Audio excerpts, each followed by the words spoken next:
Hi, Bill. Welcome to the Power Talk Show powered by Business Talks Weekly. Thank you so much for joining our conversation, our channel today. Before we dive into a conversation, can you tell us a bit about your professional background and what led to the creation of Frontline Source Group?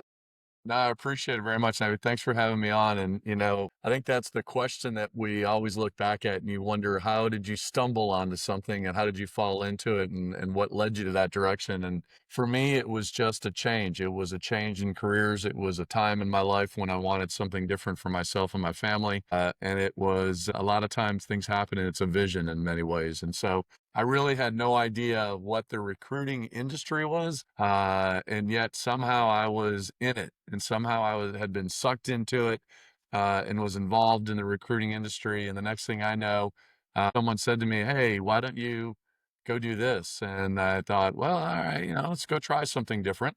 And I had an opportunity to go to work for a Fortune 500 company, publicly traded a company in the space. I was an IT guy that never really could see myself sitting behind a server and a screen all day long. Funny, 21 years later, or 25, I guess now, I feel like I do sit behind a screen all the time. But at the time, I just couldn't see it. I couldn't see myself doing that. I couldn't see myself being in one place. And I enjoyed learning about business and learning just new things that were going on in the world. And it led me down a path into what I had no idea was a, multi $100 billion industry. And looking back 25 years later, it was one of the best things that ever happened. Wonderful. Thank you so much for such a brief introduction. So, what exactly do you offer to your clients, and is there any specific vertical or industry that you focus on? Sure. So Frontline Source Group is a professional staffing agency and an executive search firm. So when I originally started the company, 21 years ago is when I started the company. That it started as an IT. Let me back up. When I started it, I was only going to place and work with companies to place individuals with large ERP system rollouts for SAP. It was a very niche consulting type of a role that I wanted to do. I didn't want to deal with everything else in the industry, especially 20 years ago, temporary staffing. They would call and need somebody for a day.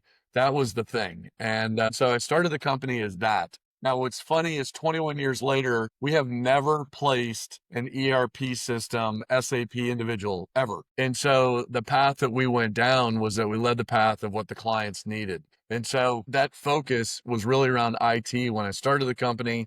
And then what we found was that as we listened to the client, because the client was leading us in the direction, it went into the IT side, accounting, finance, HR, administrative, clerical, legal. We got into oil and gas. I mean, we went down all these different paths. And then over the past 21 years, the challenges with change that have taken place have not only been because of the industry, but when you look at outside factors that have changed business and the way that we operate as we are today with AI, that led us into different areas. So it led our growth from being a temporary staffing agency into really a direct hire placement and then executive search by having niches now. And we have a grocery niche. We place individuals within grocery stores. We place dentists, right, in the dental industry, but we don't place nurses. So we're very niched about these different areas, but that's just the evolution of the business over 21 years. Absolutely. And that's interesting,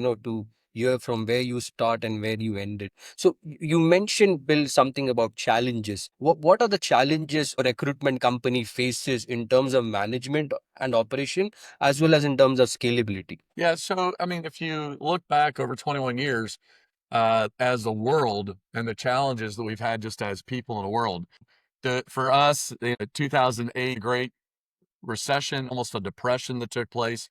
That was a time when you're building a business, because I started in 2004. You start building a business, and then all of a sudden, you have absolutely no funding. Your company, there are no credit lines.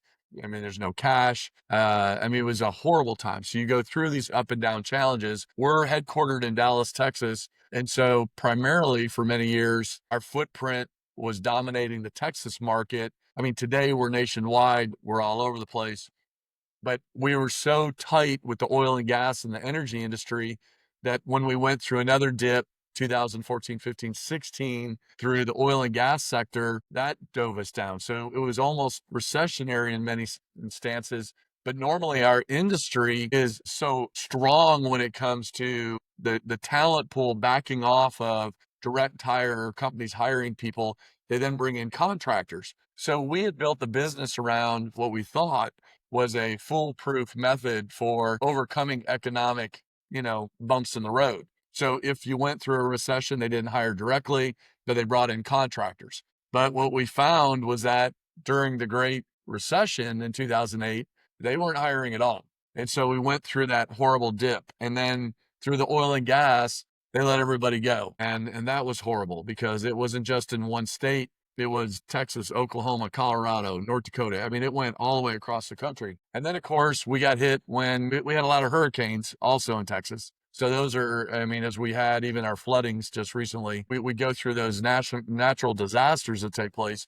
But then we had COVID. And when COVID hit, that was not only a difficult time to overcome, but it also was a revitalization of technology and a change to how we do business, because all of us as humans had to figure out how are we going to get through this. And so we all had to adapt and change, which changed the business model for almost everyone. And so today, as we're going through this next change with AI, those challenges are a lot different because with technology, we're normally given maybe 18 months, 36 months to adapt, to understand, to embrace new technology. But with AI changes every 18 to 26 minutes. I mean, today you have something, but an hour later in the day, it's a new product. And it's like the shiny squirrel running across, and you got to have it. And so it's just been a very challenging time to figure out what works, what doesn't work. But it's no different than what we've been overcoming, not only as a business, but as an industry over the last 25 years. Absolutely. And as you mentioned, Bill, about the industry, can you share what requirements or what features have changed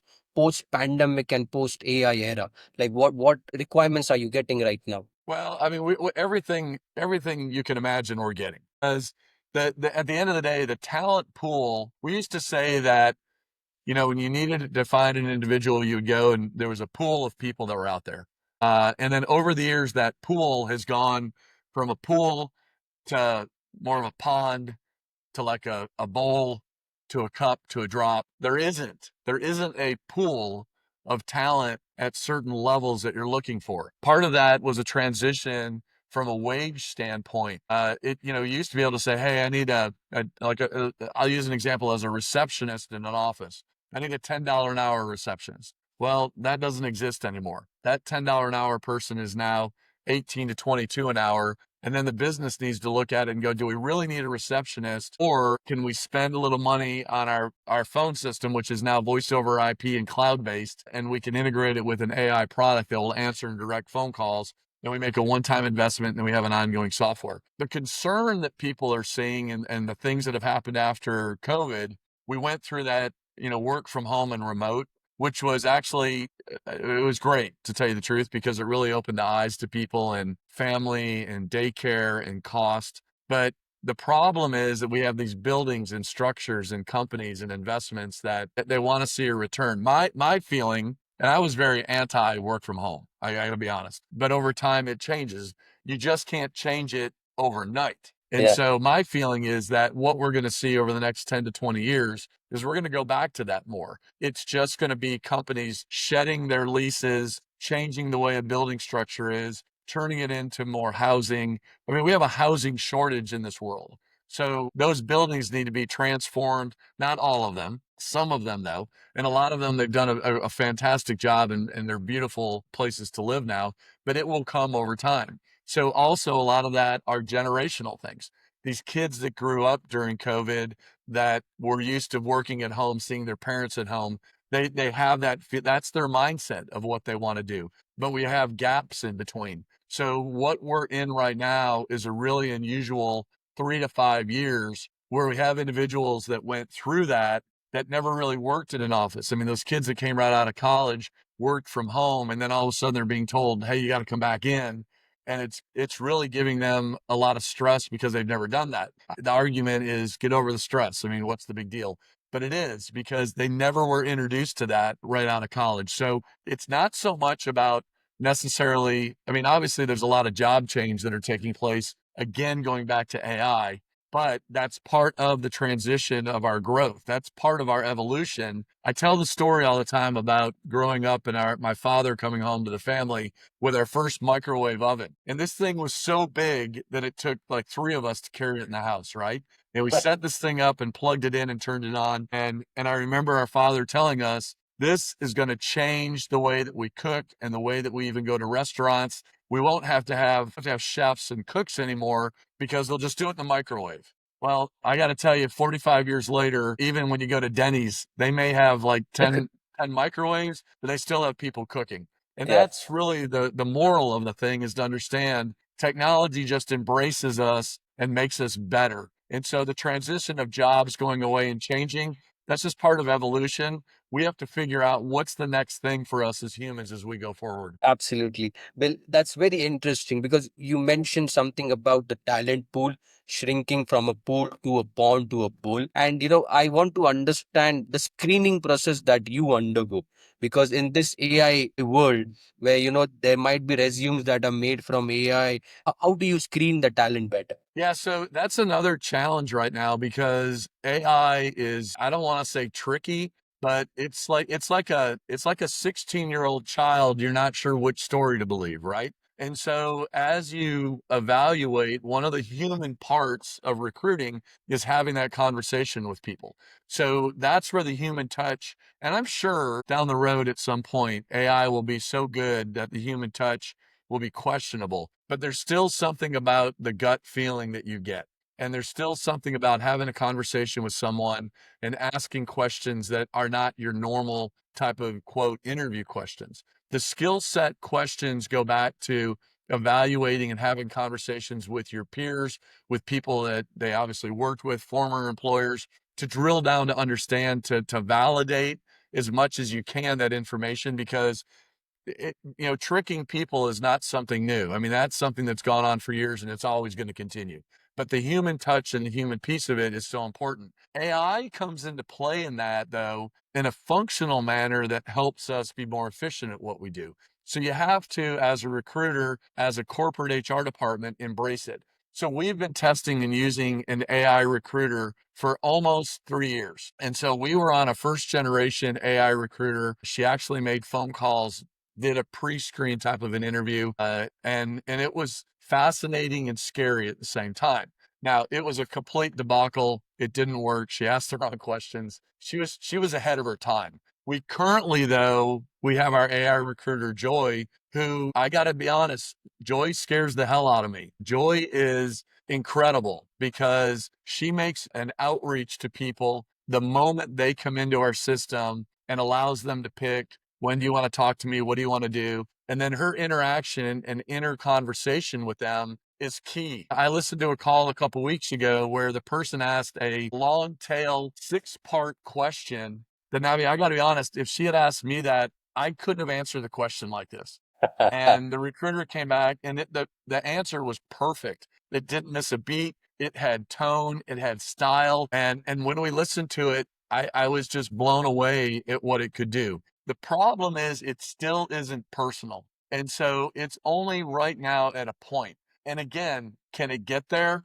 Yeah, it absolutely can. Will it get there? Most likely. Will it destroy every single job? No, it's not, but it's going to make us better. So every day we look at things and figure out how it's changing. And also, every company can't have that. They may want to have parts of it, but you still have a need where companies aren't 10,000 plus employees. You still have, 80% of the companies are between 5 and 500. And when you look at that bandwidth, until that cost really comes down for them to be able to afford it, use it, figure out how to get an ROI, the change that's taking place is about going back to true recruiting, asking the right questions and understanding that individual and understanding the need of the company, but then, trust and verify. maybe the best way to kind of look at it also. Absolutely, and it sounds great and terrific what you are building. Bill, one final question. You have been into the industry for such a long period, and you are a veteran. What one piece of an advice that you received, or you got, or you learned that changed your perspective on how you do business? Yeah, well, there's a lot of them, and it's hard to answer that question. I get asked that a lot, and sometimes I go one way, and sometimes I go another. But I really look at it today as almost a two-part type of question. Number one, you don't have to do the same as everyone else. You can do the opposite and be highly successful. And that's how I really started the company. Was based on a sitcom, an episode of a sitcom where the whole situation was to do the opposite, because just conforming to be the same doesn't differentiate you from anyone else. And what's interesting about that is that's the same way as a human we are. That, if you just go along in the same path all the time and then you expect to get something different in a result, you're going to be very unhappy at the end of the day. And so instead, make a name for yourself, be different than everybody else, and stand for what you start out for. The baseline of what we started the company on was to place people one at a time, not to place people 500 at a time. In fact, we've never done that, but we still treat people one individual at a time, one person at a time, one feeling, one emotion. Making a career change, taking a new role, changing jobs, new companies. People don't do that a lot. I mean, the statistics show they do, but when they really make a true career change, it's an emotional change. It affects them, their families. So treat people with that same respect that you want to be treated with, and be different than anybody else, and you'll find that success at the end of the day. Absolutely. That's an amazing piece of advice. Bill, thank you so much for joining our podcast today. And thank you so much. It was a wonderful conversation. No, I truly appreciate it. And if anybody wants to visit us, please come to our website. It's just the name of our company, frontlinesourcegroup.com. Look us up on LinkedIn. We're big on LinkedIn, and please send me an invite. Tell me you listen to the podcast. Appreciate it. It'll make me feel good that somebody listened. Yeah, absolutely. Thank you so much again, Bill. You bet. Now, thank you for having me. I appreciate it.